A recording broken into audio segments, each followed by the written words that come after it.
parenting. Scientists are learning more and more about the mind. So number one for gentle parenting is to respect your children, and the idea that as adults we think we have certain rights and we think that people should respect us and talk to us in a certain way all the time and respect our beliefs and our emotions, but that we don't bestow that same respect on our children all the time, that we kind of are in charge of them, that we expect them to follow our ways.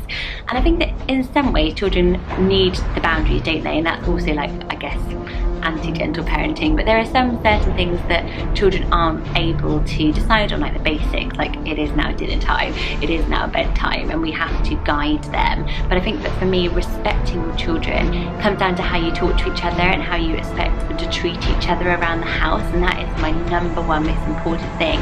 And I really believe that that has made my family much less needing to lean on the discipline, because that means we listen to each other and we're nice to each other. So I always tell the kids that kindness starts at home, and that we can't go to school or go to work all day and be really nice to our colleagues and smiley and give our best to strangers, and then when you get home the temptation is just to be like, ugh, I can't be bothered anymore, all my license is gone. And I say to them, look, we have to be really nice to each other. We only get one family, we're each other's most important people. Other people come and go, but we're here for life and we love each other, and that's why we have to respect each other. We don't tell each other to shut up, we don't call each other names, and I would never do that to the children, and I don't expect them to do that to me.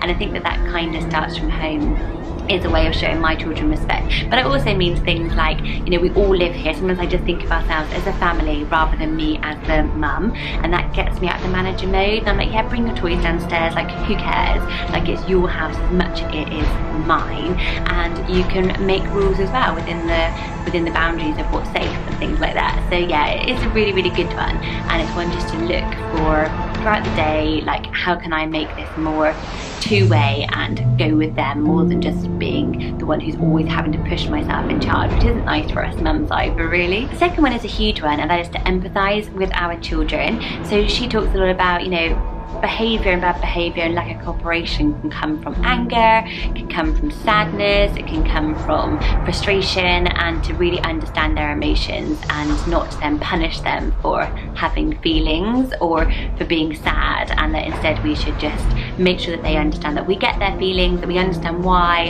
explain to them, yeah, it might be school time now and you've got to leave your toys and that really sucks, but I'll have your toys ready for you when you get home, and now let's get our shoes on.